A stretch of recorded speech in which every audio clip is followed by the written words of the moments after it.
त्यांनी असं म्हणलं की सप्ताह कसा करायचा, ज्याला 7 दिवसामध्ये करायची इच्छा आहे, बाबा माझ्या काहीतरी मनात इच्छा आहे की 7 दिवसात करायचा, तर मग तो कसा करायचा. अर्थात त्यांनी हे गृहीत धरलं आहे की सप्ताह साधारणपणे जेव्हा मनुष्य ठेवतो त्यावेळेस त्याच्या मनात काहीतरी इच्छा असते आणि ती इच्छा पूर्ण जर करायची असेल तर त्याच्यासाठी विधिवत तुम्हाला संकल्प सोडायला पाहिजे. आणि तो कसा सोडायचा, कुठली पूजा करायची, कुठले मंत्र म्हणायचे, कशा प्रकारे सगळी मांडणी करायची, इतकं सगळं सविस्तर त्यांनी अगदी सुरुवातीलाच दिलं आहे भागवत ग्रंथाच्या. कारण मुळामध्ये हा ग्रंथ सप्ताहातच सांगण्यात आला. शुकमुनींनी परीक्षित राजाला 7 दिवसामध्येच हा ग्रंथ सांगितला आहे. त्यामुळे सप्ताह कसा करावा हे त्यांनी अतिशय सविस्तर असं वर्णन दिलेलं आहे. तर ते वर्णन ज्यांना अशा प्रकारे करायचं आहे त्यांच्यासाठी उपयोगी आहे. आपण तर जो काही ही सेवा केली आहे ह्याच्या अवधीसुद्धा, तेव्हासुद्धा आपण कुठल्याही प्रकारचा वेळेचं स्पॅन किंवा बंधन ठेवलेलं नव्हतं आणि आजही आपण असं कुठलंही बंधन ठेवलेलं नाही. आणि अर्थात मनामध्ये इच्छाही कुठली ठेवलेली नाही आहे. इच्छा फक्त हेच ठेवली की महाराज आमची भक्ती होऊ द्या सर्वांची, ही एकच इच्छा आपण मनात ठेवली आहे. त्यामुळे आपल्याला त्या सगळ्या गोष्टीची तितकीशी गरज नाही.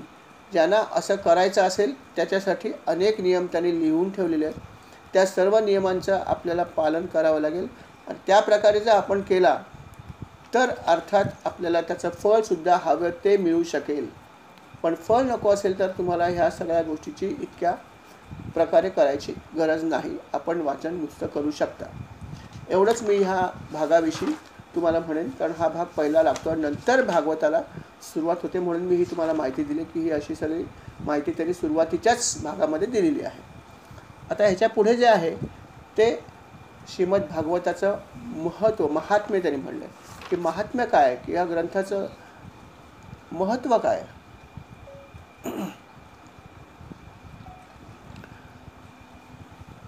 श्रीमद भागवताचं महात्म्य काय हा महत्त्वाचा भाग आहे. कारण कुठली गोष्ट आपल्याला जर पाहिजे असेल तर आपल्याला तिचं महत्त्व पाहिजे असते की खरोखर मला किती उपयोगी पडेल.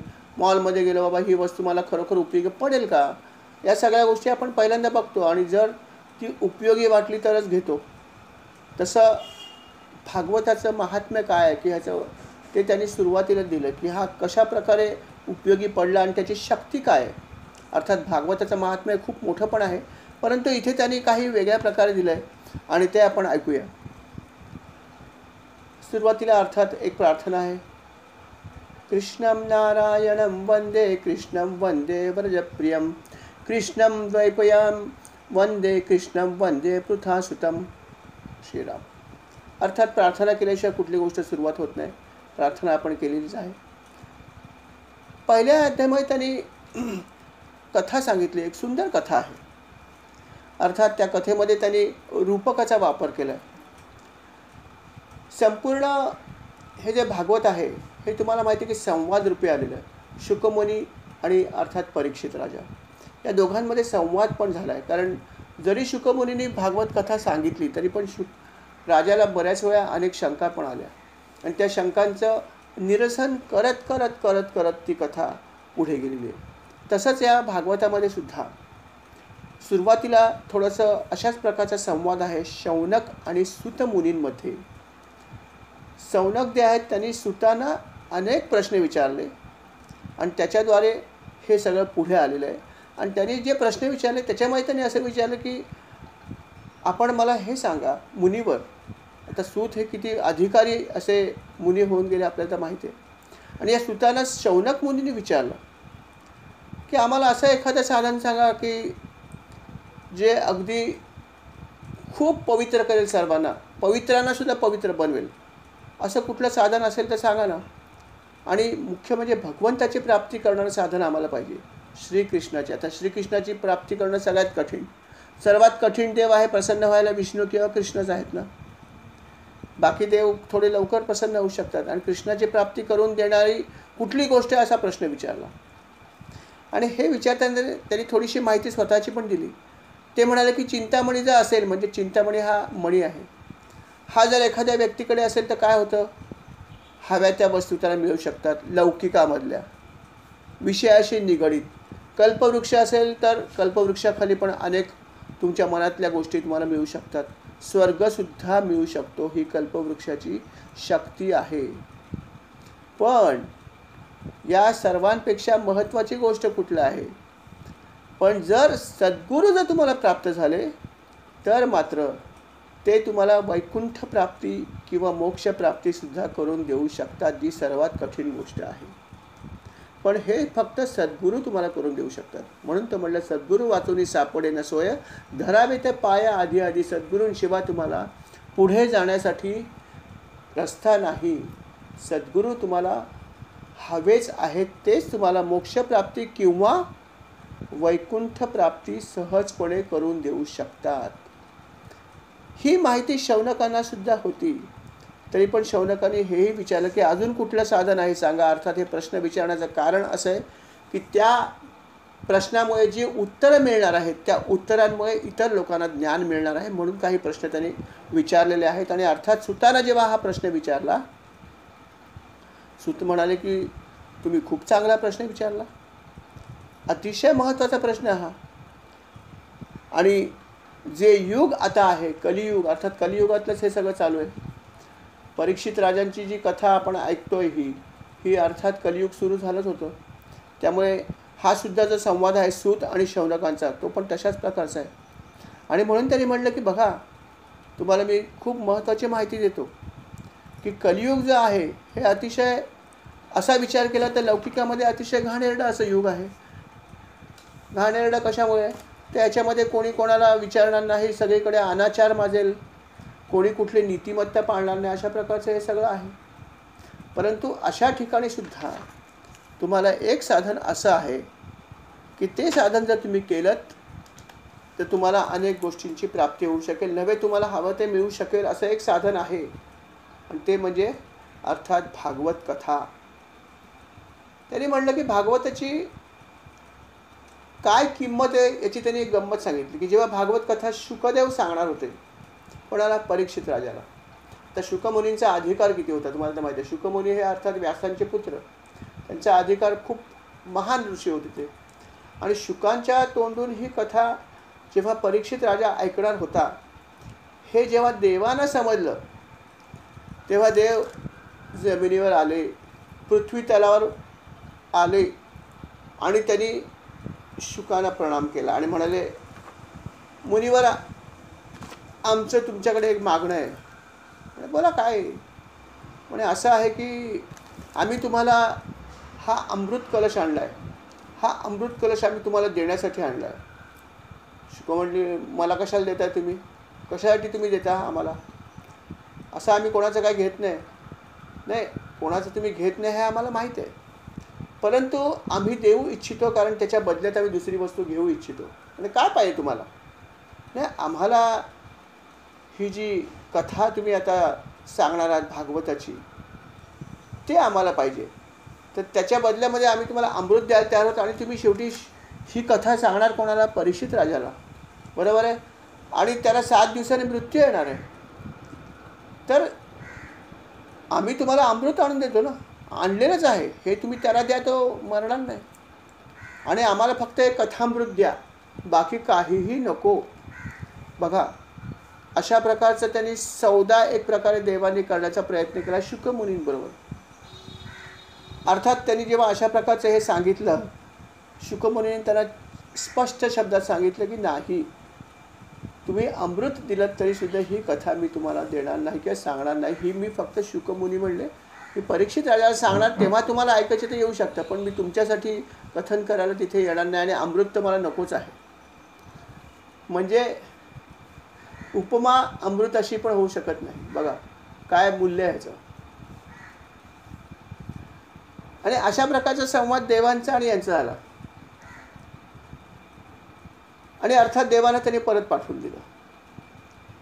अर्थात हे जेव्हा महत्त्व जेव्हा त्यांनी सांगितलं, शौनकांना सांगितलं सुतमुनींनी, तेव्हा ते पण चकित झाले. म्हणजे काय कमाल आहे. ते म्हणले, अहो तुम्हाला आणखीन एक गंमत सांगतो. आणि गंमत अशी झाली की ब्रह्मदेव जे आहेत, त्या ब्रह्मदेवांना सुद्धा असं वाटलं की खरोखर भागवताचं महत्त्व खरोखर इतकं आहे का? खरोखर लौकिकामध्ये त्याचं इतकं, ज्याला आपण वजन हा शब्द वापरतो, शब्दशः खरोखर तितका ग्रंथ तो आहे का पवित्र, म्हणून त्यांनी सगळे इतर साधनं एकत्र केली आणि एका पारड्यात ठेवली. जेवढी काही साधनं असतील, ग्रंथ असतील, सगळे एका ठिकाणी ठेवले आणि एका पारड्यामध्ये त्यांनी भागवत ग्रंथ ठेवला. आणि भागवत ग्रंथाचा पारडा अर्थात जड झाला. ब्रह्मदेव पण चकित झाले. म्हणण्याचा आशय असा आहे की हा जो ग्रंथ आहे हा सर्व ग्रंथांच्या पलीकडे. हा ग्रंथ जर तुम्ही ऐकलात, हा ग्रंथ जर वाचलात, तर तुम्हाला इतर कुठलेही ग्रंथ वाचा किंवा न वाचा, सगळे इथूनच निर्मिती झाली. आद्य ग्रंथ आहे हा. भगवद्गीतेच्या पॅरलली हा ग्रंथ आद्य ग्रंथ म्हणून समजला जातो. म्हणून हा ग्रंथ जर तुम्ही नीट समजून घेतला, म्हणून तर म्हटलं की चौथ्यांदा आज पारायण आम्ही करतो. चौथ्यांदा निरूपण सेवा आमची होते, वाचन आणि निरूपण. वाचन नाही होणार यावेळेस, परंतु आम्हाला हा परत चौथ्यांदा वाचला म्हणजे विचार करा ह्याच्यामध्ये काय आहे. अन्यथा आपण एकदा वाचल्यावर म्हणतो बाज झाला. आता दुसऱ्यांदा आता खूपच झाला, कारण एक वेळा वाचायला 2-2 वर्ष लागली निरूपण करायला. पण 3 वेळा ही सेवा होऊन सुद्धा चौथ्यांदा सुद्धा सर्वांना एकमताने वाटलं की नाही, अजून एकदा ही सेवा करायला हरकत नाही. म्हणजे विचार करा की याच्यामध्ये काय शक्ती आहे, याच्यामध्ये काय गोडवा आहे, याच्यामध्ये काय आहे हे सांगणं कठीण आहे. ते समजण्याचाच भाग आहे. म्हणतात ना की करो तो जानो. एखाद्या वस्तूचा आपण स्वाद घेतो तेव्हा तो असा सुंदर असतो की सांगता येत नाही. आपण म्हणतो नाही खाओ तो जानो. तसं भागवत कथा जी आहे ती त्याने म्हणलेलंच आहे की प्यायची आहे तुम्हाला. 11 इंद्रियांचे प्याले बनवून ही आपल्याला प्राशन करायची आहे, खायची नाही. चवीने प्राशन करायचे, असा हा भागवत ग्रंथ आहे. आणि अशा प्रकारे प्रत्यक्ष ब्रह्मदेवाला सुद्धा अर्थात हे लक्षात आलं की असा ग्रंथ अलौकिक होणं कठीण आहे. आणि असा हा या ग्रंथाचा महिमा आहे. त्या ग्रंथाचा महिमा जो आहे त्याच्यामध्ये पुढे एक कथा आली आहे, खूप सुंदर कथा आहे. ती कथा आता जी आहे ती सुतमुनींनी सांगितली आहे. आणि अर्थात शौनक मुनी ती कथा ऐकतात. आणि कथा ऐका गंमत कशी ती. नारद मुनी, तुम्हाला माहिती आहे की नारद मुनी हे सगळीकडे संचार करणारी व्यक्ती. ते कुठे गेले नाहीत सांगा, सगळीकडे संचार करत होते. एकदा सनकादिक ऋषी जे आहेत त्यांची आणि यांची भेट झाली. आणि तेव्हा ते म्हणाले की महाराज, तुमच्याकडे एवढं ज्ञान आहे, पण ते ज्ञान तुम्ही जरा इतरांना पण द्या. पण तुम्हाला माहिती आहे की ही चतुश्लोकी जी आहे ती नारद मुनींनीच रचलेली, किंवा त्यांच्याकडे ती चतुश्लोकी नारद मुनींकडे ब्रह्मदेवाकडूनच आलेली आहे. ब्रह्मदेवाकडे अर्थात भगवान विष्णूने दिलेली आहे. त्यामुळे अशा प्रकारे ती नारद मुनींकडे आली. आणि मग सनकादिक ऋषीसुद्धा म्हणाले की महाराज, आपलं इतकं सगळं ज्ञान आहे, सगळं आहे, हे जरा थोडंसं पुढे जाणं गरजेचं आहे, तर बघा काय करता येईल. ते म्हणले नक्कीच याचा संदर्भात माझ्या मनामध्ये विचार आहेच आहे. म्हणले ठीक आहे, बघूया आता कसं करायचं. नारद मुनी नेहमीप्रमाणे संचार करायला निघाले. आणि संचार करत ते बऱ्याच ठिकाणी फिरले. बऱ्याच तीर्थक्षेत्राला ते गेले. कुठे नाही गेले सांगा. पुष्करला गेले, प्रयागला गेले, हरिद्वारला गेले, कुरुक्षेत्रात गेले, रामेश्वरमला गेले, खूप फिरले. पण त्यांना असं लक्षात आलं की आपण सगळीकडे फिरतोय, परंतु मनामध्ये म्हणावी तितकी शांती मिळत नाही आहे. इतक्या तीर्थक्षेत्री मी फिरतोय तरी पण मनशांती म्हणावी तशी मिळत नाही. अर्थात त्याचं कारण काय की युगच तसं आहे. कलियुग असल्यामुळे सर्वत्र अनाचार माजलेला आहे. कोणी सत्य बोलत नाही, तपश्चर्या करत नाही, पावित्र्य कुठे राहत नाही, दया नावाचा शब्द कोणाला माहीत नाही, दान तर माहीतच नाही, दया पण नाही आहे. सगळी माणसं स्वार्थी झालेली आहेत. आणि संत शोधणं कठीण झालं. संतांसारखे वागणारे नव्हे, पण संतांसारखे दिसणारे अनेक लोक उपलब्ध आहेत. यूट्यूबवर तुम्ही एक फक्त टाका, अनेक संत तुम्हाला दिसतील. त्यातले किती खरे आहेत ते तो शोधण्याचा भाग आहे. परंतु अनेक प्रकारचे वेगवेगळे असे तुम्हाला सो कॉल संत पण दिसतील. त्यांनी स्पष्ट म्हटलं की संत म्हणणारे दांभिक मात्र जागोजागी आहेत. ही कलियुगातली परिस्थिती आहे. म्हणून तर गुरु करायला लोक घाबरतात. मला आठवतं की जेव्हा असंच एका ठिकाणी गुरुचं महत्त्व सांगण्यात आलं, तेव्हा माझा एक मित्र म्हणाला की बाबा गुरु करायला हरकत नाही, परंतु मी गुरु करू शकत नाही, मला भीती वाटते. कारण ज्या व्यक्तीला गुरु म्हणून मी सिलेक्ट करीन ती खरोखर गुरु आहे की नाही का ती दांभिक आहे हे मला समजणार कसं? माझी काही इतकी पात्रता नाही आहे की एखाद्या व्यक्तीला गुरु आहे की नाही समजण्याची. मग तो जर दांभिक असेल तर काय करू? वरून कपडे तर भगवे सगळ्यांचेच असतात, समजणार कसं? अगदी करेक्ट. तो म्हणून म्हणला की मी बाबा या भानगडीत पडत नाही. अर्थात त्याला मी म्हटलं की बाबा रे, आमच्याकडे जो रस्ता आहे त्याच्यामध्ये तुला गुरु प्रत्यक्ष बघावे लागणार नाहीत. आमच्या महाराजांचा जो रस्ता आहे त्याच्यामध्ये महाराज हे सूक्ष्मामध्ये आहेत, देहात नाही आहेत. तुला अनुग्रह कुठल्या व्यक्तीकडून मिळणार नाही, महाराजांकडून समाधीवरून मिळेल. त्यामुळे तुला जसं वाटतं तशी काही भयाचं काम नाही आहे.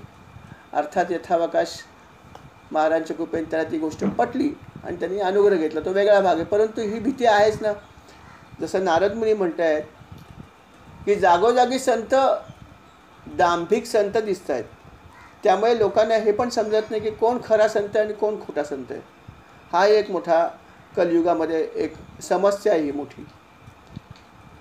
लोकांची नीतिमत्ता इतकी कमी झाली आहे की लोक काहीही करायला तयार असतात पैशासाठी काहीही करायला तयार आहेत. ही परिस्थिती पृथ्वीवर सगळीकडे आहे. आणि म्हणून नारदांना सुद्धा फार वाईट वाटलं की कलियुग किती खराब आहे, किती हे सगळं अनाचार माजलेलं आहे, असा ते विचार करत करत संचार करत होते. आणि संचार करता करता ते यमुनेला पोचले, अर्थात भगवान श्रीकृष्णाच्या आवडत्या ठिकाणी. आणि तिथे पोचल्यावरती त्याला असं लक्षात आलं की तिथे एक तरुण अशी एक मुलगी जी आहे ती बसली आणि तिच्याजवळ 2 पुरुष आहेत आणि ते अर्थात वृद्ध आहेत. दोन्ही पुरुष वृद्ध आहेत आणि ती स्त्री मात्र तरुण आहे. आणि अर्थात ते दोन्ही जे काही वृद्ध आहेत ते शांतपणे सुस्तावून झोपल्यासारखे झोपलेले आणि ती तरुण स्त्री मात्र विलाप करत होती. सतत तिला चिंता होती की माझ्या ह्या मुलांचं काय होईल. म्हणजे कोण होते हे नारदांना लक्षात नाही आलं. त्या स्त्रीच्या बाजूला अनेक स्त्रिया होत्या ज्या तिला तिचं सांत्वन करत होत्या किंवा तिला काही स्त्रिया वारा पण घालत होत्या. याचा अर्थ ती स्त्री कोणतरी सामान्य नव्हती, नक्कीच ती मोठी स्त्री होती, पण ती खूप दुःखी होती. आणि जेव्हा नारद मुनी तिथून चालले होते तेव्हा नारदांचं दर्शन तिला झालं आणि तिला खूप आनंद झाला. म्हणले वा वा वा, असा सत्पुरुष मला दिसला म्हणजे किती माझं भाग्य आहे की जो त्रैलोक्यात संचार करतो, भगवंताकडे ज्याचा वावर आहे, असा मला आज सत्पुरुष दिसला. तिने त्याला नमस्कार केला. नारद मुनी म्हणाले, बाई तू कोण आहेस? मी तुला बघितलं आणि मलाही मनात थोडंसं कुतूहल निर्माण झालं की बाबा तू एवढी तरुण आहेस, चांगली घरातली स्त्री दिसतेस तू, कुलवान, कारण अनेक तुझी सेवा करायला उभ्या स्त्रिया. पण मग तुझ्याबरोबर हे जे 2 आहेत हे कोण आहेत तुझ्याबरोबर? आणि वयस्कर आहेत भरपूर. कोण आहेत? ती म्हणली, अहो काय सांगू, मी तरुण आहे ना आणि ते वयस्कर आहेत, पण ते माझे पुत्र आहेत. हे वयस्कर दिसत आहेत पण ते माझे पुत्र आहेत आणि मी तरुण आहे. म्हणे हे कसं काय घडलं? कोण आहेस तू? मला नीट समजलं नाही. नारद मुनी म्हणतात. त्या नारद मुनी ती म्हणाले, अहो माझं नाव भक्ती आहे. हे रूपक आहे, गंमत आहे का? माझं नाव भक्ती आहे आणि माझे हे 2 पुत्र आहेत, त्यांचं नाव आहे ज्ञान आणि वैराग्य.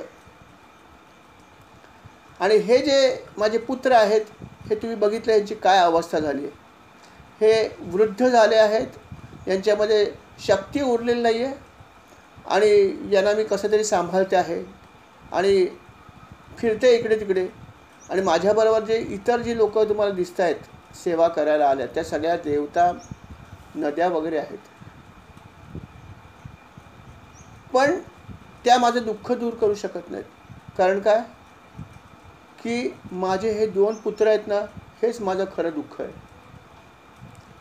तिने सांगितलं की माझा जन्म कुठे झाला तर द्रविड देशात झाला. कर्नाटकात मी वाढले, महाराष्ट्रात सुद्धा मी गेले, तिथे मला बऱ्याच ठिकाणी सन्मान मिळाला. पण जेव्हा गुजरातमध्ये पोचले फिरत फिरत तेव्हा मला वृद्धापकाळ आला. अर्थात याचा अर्थ हा झाला की ती स्त्री जेव्हा अशा सगळ्या ठिकाणी फिरली तेव्हा फिरल्यानंतर इतकं दूषित वातावरण होतं सगळ्या ठिकाणी की त्यामुळे तिला वृद्धत्व प्राप्त झालं. आणि तिलाच नव्हे तर तिच्याबरोबर असलेल्या ह्या 2 पुत्रांना पण वृद्धत्व मिळालं होतं. बघा, म्हणजे 3घही जण तसे कम्पॅरेटिव्हली तरुण होते, पण म्हणजे अर्थात वयाचा फरक असणाराच आई आणि मुलगा. परंतु आजची परिस्थिती अशी होती की हे दोन पुत्र वृद्ध होते आणि ती तरुण होती. पण जेव्हा ती पहिल्यांदा अशा प्रकारे फिरत फिरत गेली गुजरातमध्ये, तेव्हा ती स्वतःसुद्धा वृद्ध बनली त्यावेळेस. आणि मग तिने सांगितलं की मी अशा प्रकारे फिरता फिरता जेव्हा तिथे गेले गुजरातमध्ये, मला वृद्धापकाळ आणि या दोघांना पण आला. आणि मग मी तिथून परत फिरत फिरत पुढे गेले आणि जेव्हा वृंदावनात आले तेव्हा मी तरुण झाले परत. म्हणजे जेव्हा मी पृथ्वीवर इतर ठिकाणी फिरले तेव्हा मला आणि माझ्या पुत्रांना वृद्धत्व आलं. का तर सगळीकडे अनाचार माजलाय, पाप सगळीकडे, त्याच्या प्रभावाने मी वृद्ध बनले, माझी 2 मुलं वृद्ध बनली. पण जेव्हा मी वृंदावनात आले तेव्हा मला तारुण्य परत मिळालं. पण माझी मुलं ते आहे तशीच आहेत, त्यांच्यावर त्या क्षेत्राचा काहीही प्रभाव पडला नाही. मग आता तुम्ही सांगा की मी तरुण अवस्थेत आणि माझी मुलं जर समजा वृद्ध अवस्थेत असतील तर मला कसा आनंद होईल. खरं पाहिलं तर उलट परिस्थिती व्हायला पाहिजे होती की मी वृद्ध राहायला पाहिजे होते आणि माझी मुलं तरुण व्हायला पाहिजे होती. पण घडलं उलटं. घडलं असं की मी तरुण झाले आणि माझी मुलं अशीच वृद्ध राहिली. आता तुम्ही मला सांगा मी काय करू. माझं दुःख किती मोठं आहे. जर आपल्या मुलाला जर एखादी गोष्ट नीट मिळाली नाही तर आईला किती दुःख होतं. आई म्हणते की माझं दुःख सगळं मी द्या, जे आहे ते माझं सगळं दुःख की त्यांचं सगळं दुःख मला द्या, फक्त माझा आनंद द्या, ही आईची इच्छा असते. पण दुर्दैवाने उलटं घडलं आहे की सगळा जो काही खराब भाग आहे तो सगळा त्यांना मिळाला आणि चांगला भाग माझ्याकडे आला, मी तरुण बनले. आणि म्हणून मी ह्या विचारामध्ये आहे की आता मी काय केलं म्हणजे माझे हे 2 मुलंसुद्धा परत तरुण होतील याचा मी शोध घेते आणि त्याच्यासाठी मी फिरते. पण काय करावं, या कलियुगामुळे माझी स्वतःची पण ही अवस्था झाली. पण मला तरी निदान थोडं तारुण्य मिळालं, पण माझ्या पुत्रांना मी कुठे घेऊन जाऊ हेच मला समजत नाही आहे. काय मी करावं हे मला समजत नाही आहे. आणि अर्थात मुनिवर आपण मला भेटलात, मला वाटतं की माझ्यासाठी त्यांनी नक्कीच उपाय पाठवलेला आहे. कारण तुमच्याकडे सगळ्या गोष्टींचे उपाय आहेत. तुम्ही त्रैलोक्य संचार करतात, तुम्ही देवर्षी आहात, तुम्ही प्रत्येक युगामध्ये अशा प्रकारे संचार केलेला आहे. त्यामुळे तुमच्याकडे समग्र माहिती आहे. तुम्ही भगवंताचे लाडके भक्तसुद्धा आहात. आणि म्हणून मला असं वाटतं की माझं संकट दूर करण्यासाठीच तुम्ही इथे आलात आणि म्हणून ही संधी मी सोडत नाही.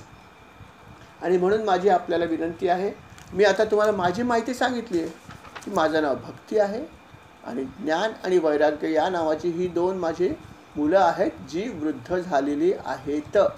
तेव्हा आता पुढचा इलाज तुम्ही करा. अर्थात नारद मुनीने हे सगळं शांतपणे ऐकून घेतलं आणि ते म्हणाले की असं आहे की हे तुझं घडलं त्याचं कारण तुला माहीतच आहे की कलियुग आहे. म्हणजे तू येताना तरुण होतीस, तुझी मुलं तरुण होती, परंतु या युगाचा महिमा थोडा असा पण आहे की इथे काहीही होऊ शकतं. या युगामध्ये या युगाचा महिमा असा खराब पण आहे काही दृष्टीने आणि त्याच्यामुळे तुला हे असं सगळं दुःख प्राप्त झालेलं आहे. पण काही स्थानं अशी आहेत की जिथे आजही भरपूर भगवंताचा वास केल्याचे सगळ्या खुणा तिथे आहेत किंवा त्यांचं काही प्रकारचं अस्तित्व जाणवतं. त्याच्यामध्ये अर्थात वृंदावन किंवा यमुना नदी आहे आणि त्या ठिकाणी गेल्यामुळे तुला हे परत तुझं शरीर प्राप्त झालं. परंतु इतकंसं या दोघांना पुरेसं नाही. यांना अजून काही उपचारांची गरज आहे, रेमेडीची गरज आहे. तेव्हा ती तुला काय पाहिजे ती मी तुला आता सांगतो नक्कीच. तेव्हा ती काय म्हणाली की महाराज मला अजून एक प्रश्न आहे की आता हे समजा कलियुग आहे, हे इतकं खराब आहे की माझ्यासारख्या चांगल्या स्त्रीची अवस्था अशी झाली, माझी 2 मुलं तरुण म्हातारी झाली, काय अजून होत नाही सांगायच्यापेक्षा वाईट काय होणार आहे. पण मग असं असताना सुद्धा या परीक्षित राजाने या कलियुगाला जिवंत का ठेवलं, या प्रश्नाचं काय उत्तर आहे. आणि परीक्षित राजा नक्कीच इतका सामर्थ्यवान होता की त्यांनी जर ठरवलं असतं तर तो या कलियुगाला मारू शकला असता किंवा त्याला इथून हाकलून देऊ शकला असतं. ही शक्ती त्याच्याकडे होती. पण मग असं सगळं असताना सुद्धा त्याने हे का नाही केलं, हे मला जाणून घ्यायला आवडेल पहिल्यांदा. तेव्हा नारद मुनी म्हणाले, तू प्रश्न अगदी बरोबर विचारलास. कलियुग इतकं खराब आहे की त्याचा अनुभव तू घेतलायस, भोगतेस तो अनुभव. आणि परीक्षित राजा नक्कीच तितका शक्तिवान होता किंवा त्या प्रभावशाली होता की त्यांनी ठरवलं असतं तर या कलियुगाला तो पिटाळू शकला असता किंवा त्याचा नाश पण करू शकला असता, हे नक्कीच आहे. पण त्यांनी नाही केले, हेही सत्य आहे. त्याचं कारण अर्थात हे आहे की जरी या कलियुगामध्ये काही चुकीच्या गोष्टी असल्या, काही खराब गोष्टी असल्या, तरी पण सर्वात महत्त्वाचा भाग इथे हाही आहे की या युगामध्ये केवळ नामस्मरण केल्यानेच मनुष्याचा उद्धार होऊ शकतो. सर्वात सोपं साधन जे आहे ते या युगातच सांगितले आहे. बाकीच्या सर्व युगामध्ये जी साधनं त्यांनी सांगितली ती सगळी कठीण आहेत. त्यामुळे काही युगामध्ये त्यांनी ध्यान करायला सांगितलं आहे, काही युगामध्ये त्यांनी यज्ञ करायला सांगितलं आहे, त्रेतायुगामध्ये यज्ञ सांगितलं आहे, सत्ययुगामध्ये त्यांनी ध्यानधारणा करायला सांगितली आहे, द्वापार युगामध्ये त्यांनी कुंकुमार्चन करायला सांगितलं किंवा अर्चन भक्ती करायला सांगितली, आणि कलियुगामध्ये केवळ नामस्मरण हा कलियुगाचा फायदा आहे. मग मला सांगा की आजच्या दिवशी जरी आम्ही म्हटलं की कृतयुगात ध्यानधारणा करायची, मी ध्यानधारणा करीन, होऊ शकते का ध्यानधारणा? मला सांगा. अहो, एक माळ जपायची म्हटलं तरी आमचं एक माळ पण कॉन्सन्ट्रेशन होतं का? 100 विचार सुरू असतात. मग ध्यानधारणा करणं तर किती कठीण आहे. म्हणून ध्यानधारणा त्यांनी इथे ठेवलीच नाही आहे. ध्यानधारणा करायची गरज नाही आहे. दुसरी भक्ती कुठली सांगितलेली? यज्ञ याग करा. आज आम्ही साधी एक पूजा पण करू शकत नाही, कारण करणं कठीण गोष्ट झाली. सगळी सामग्री गोळा करणं वगैरे वगैरे, वेळ नाही आम्हाला. म्हणजे यज्ञ याग करण्याचा जो काय प्रकार आहे, जो त्रेतायुगामध्ये सांगितला, तोही आम्हाला करता येणार नाही. तिसरा भाग कुठला सांगितलेला? अर्चन भक्ती करा. अर्चन भक्ती करायला सुद्धा तुम्हाला वेळ पाहिजे. अर्चन भक्ती करताना अनेक गोष्टी कराव्या लागतात. अर्चन भक्ती अशी होत नाही. आणि त्यामुळे अर्चन भक्ती जी द्वापार युगात चालायची, ज्याने तुम्हाला मोक्षप्राप्ती होऊ शकतो, ती सुद्धा आज कलियुगामध्ये करणं आम्हाला कठीण झालेलं आहे. आणि म्हणून भगवंतानीच अशी सोय केली होती की या कलियुगामध्ये मनुष्याचं अधःपात होणार हे भगवंताला माहीत होतंच. आणि तो किती झाला हे आपणही बघतो आहोत की दिवसेंदिवस अधःपात होतच चाललाय. कलियुगामध्ये दिवसेंदिवस अधःपात होतच चाललाय. किती कुठे जाईल भगवान जाणे. मग अशा या युगामध्ये मला माझा उद्धार कसा करता येईल, त्याची काळजी भगवंतालाच होती. आणि म्हणून भगवंतानी या कलियुगामध्ये केवळ तुम्ही नाम घ्या, त्याच्याने तुमचा उद्धार होईल असं स्पष्ट सांगितलं. आणि भागवतामध्ये म्हणून तर त्यांनी जागोजागी सांगितलं की नाम घ्या. अर्थात त्याच्या जोडीला अजून काही गोष्टी सांगितल्या आहेत, नो डाऊट. श्रवण भक्ती सांगितली. पण हे जे होतं, हा जो भाग होता, तो भाग अर्थात परीक्षित राजाला लक्षात आला. म्हणून परीक्षित राजाने बाण लावला होता. खरं पाहिलं सुरुवातीला बाण लावला होता मारण्यासाठी, पण त्याने तो बाण सोडला नाही. कारण त्याला लक्षात आलं की कलियुगामध्ये हा जो एक भाग आहे हा इतर युगात पण नाही. आणि नामस्मरणच काय झालं तर होऊ शकेल, बाकी लोक काय करूच शकत नाहीत. तीर्थक्षेत्र पण आहेत, नाही असं नाहीत, पण तीर्थक्षेत्राचा पण महिमा काही ठिकाणी कमी झाला आहे. कारण तीर्थक्षेत्राचा बजबज पुरी झाली. बघा तुम्ही जाऊन, सगळी नसतील झाली पण बरीचशी तीर्थक्षेत्र जी आहेत तिथे कमर्शियलायझेशन झालं आहे. सगळीकडे पैशाचा व्यवहार चालू आहे.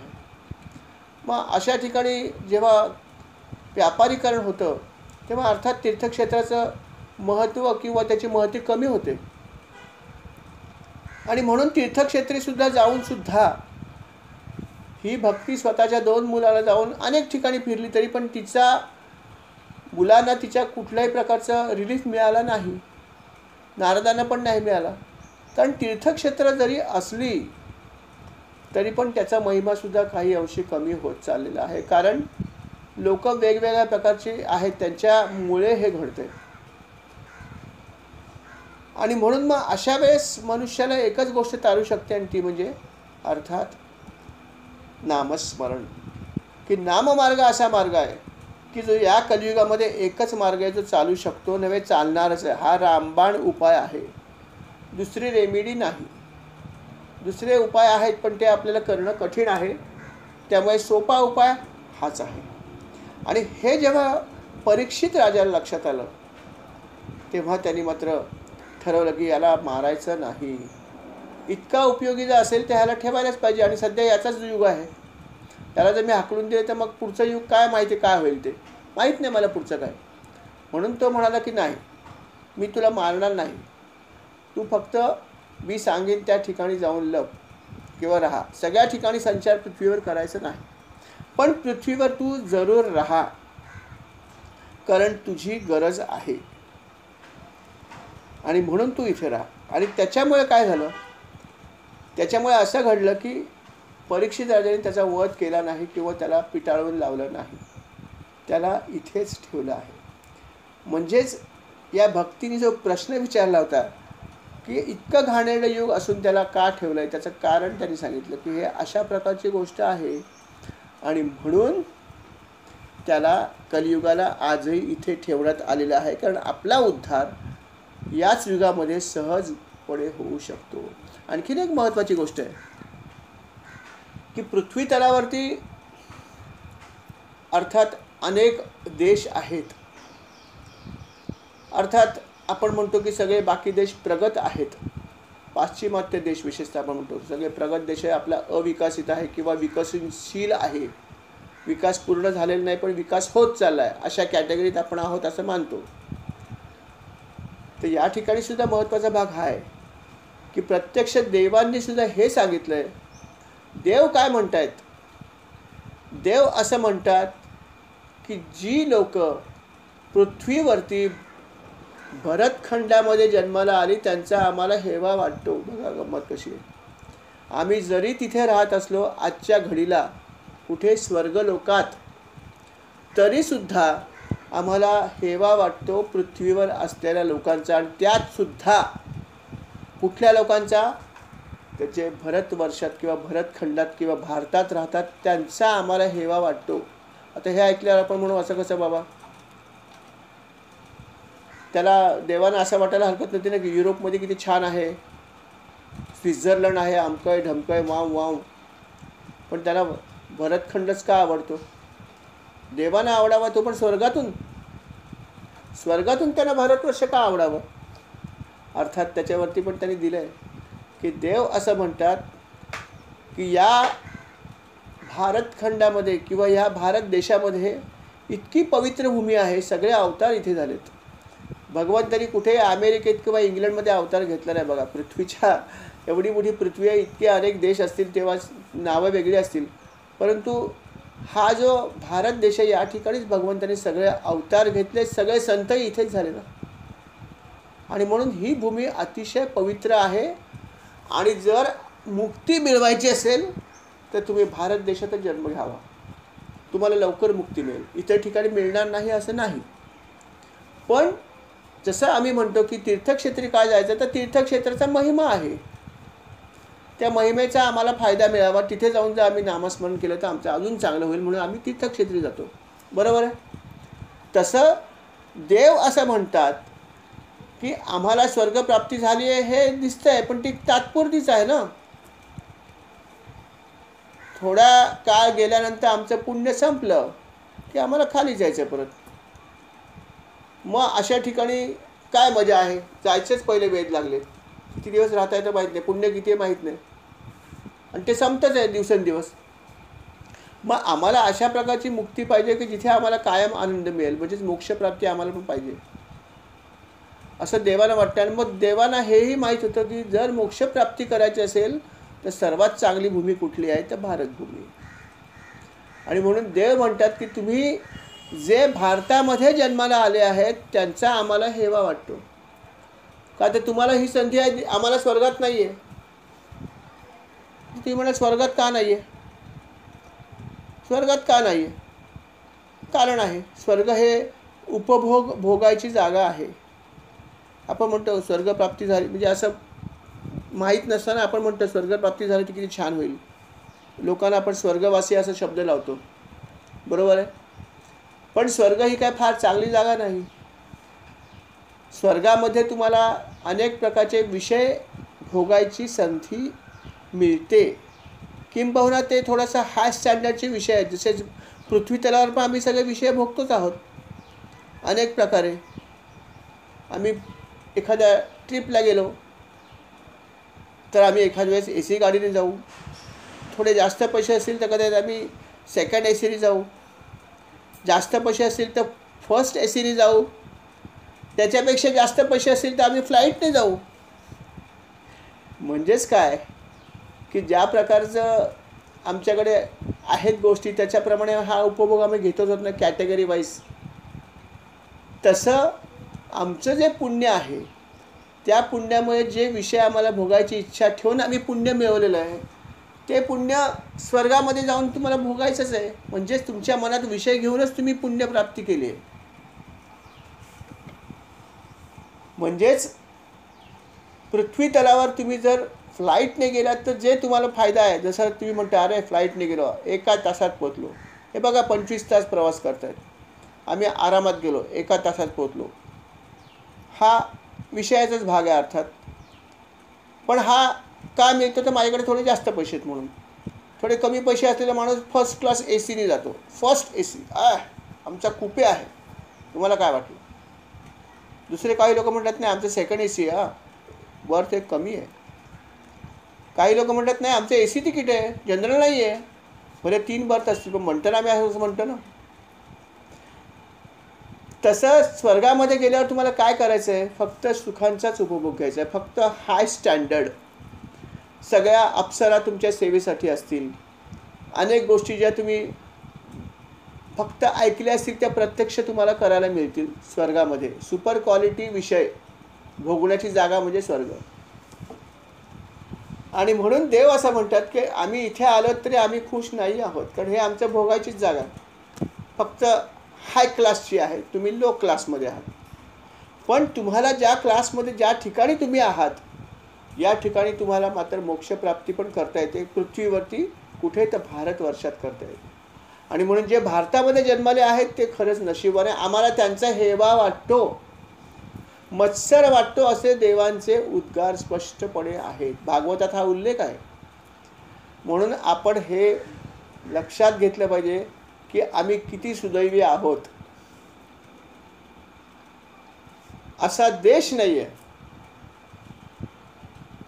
जहाँ डाल डाल पे सोने की चिडिया करती है बसेरा, वो भारत देश है मेरा, जय भारती. भारतासारखा देशच नाही आहे. तुम्ही सुद्धा कधीतरी कुठेतरी गेला असाल तेव्हा तुम्ही हे वाक्य तुम्हालाही आठवेल की तुम्ही जरी कुठेही कितीही फॉरेन ट्रिपला जाऊन आलात तरी पण तुम्हाला भारतासारखं वातावरण दिसणार नाही कुठे. तुम्हाला भारत देशच आठवेल. कितीतरी लोक आजही असे आहेत की ज्यांची मुलं फॉरेनला आहेत पण ते स्वतः इंडियातच राहतात, एकटे राहतात, मुलं घेऊन जायला तयार आहेत, सगळ्या सुविधा द्यायला तयार आहेत, पण तरीसुद्धा अनेक लोक आजही भारतातच राहणं पसंत करतात. स्टँडर्ड ऑफ लिव्हिंग अमेरिकेत किंवा युरोपमध्ये खूप हाय आहे, बरोबर आहे, सगळं काही तिथे आहे, तरी पण लोक जातात का? नाही जात. फक्त ही यंग मुलंच जातात आणि तिथे राहत आहेत, कारण त्यांना इथेच आनंद जास्त आहे. भारतामध्ये जे संस्कृती आहे, जे कल्चर आहे, जे वातावरण आहे, हे असं कुठेच नाही आहे. आणि अर्थात हे आम्हाला लक्षात येणं जरुरी आहे. म्हणून आपल्याला असं कधीही वाटतं कामा नये की मी कुठे जन्माला आलो भारतामध्ये, असं वाटून घेऊ नका. भारतासारखं पुण्य जागा नाही. देवांना आवडते म्हणल्यावर आपल्याला आवडायला हरकत नाही. सगळे फॉरेनर्स तिकडनं इकडे येत आहेत, संन्यास घेत आहेत, ज्यांच्याकडे ऐहिक सुखाचा सागर आहे, सगळी सुख त्यांच्या पायाशी लोळत आहेत, पण त्यांनी सगळं सोडून हरे कृष्ण करतायत. विचार करा. त्याचं कारण हे फक्त भारतभूमीमध्येच आहे. हे आजही दिसतं आहे, जे देवांनी तिथे म्हणलंय भागवतामध्ये ते आजही दिसतंय की सगळ्या समृद्ध कंट्री, सो कॉल्ड प्रगत कंट्रीतली लोक भारतामध्ये येत आहेत, इतर देशात जात नाही आहेत. ते इथे येत आहेत, भारतभूमीमध्ये येत आहेत आणि इथे राहून ते संन्यास काय घेत आहेत आणि हरे कृष्ण रामाचं नाव काय घेत आहेत, कुंभमेळ्याला काय जात आहेत.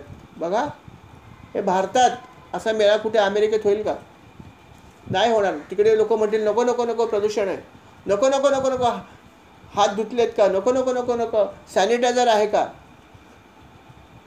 हे सगळं इतर ठिकाणी. पण तीच सगळी लोक एवढी शिक्षित कुंभमेळ्यामध्ये आली आणि स्थान पण केलं लाखो लोकांनी, फॉरेनर्सने सुद्धा, जे आपल्यापेक्षा खूप जास्त क्वालिफाईड असू शकतील किंवा आर्थिकदृष्ट्या श्रीमंत असू शकतील, पण त्यांना असं कधी वाटलं नाही. कारण देवाला जे वाटतं किती सत्य आहे बघा.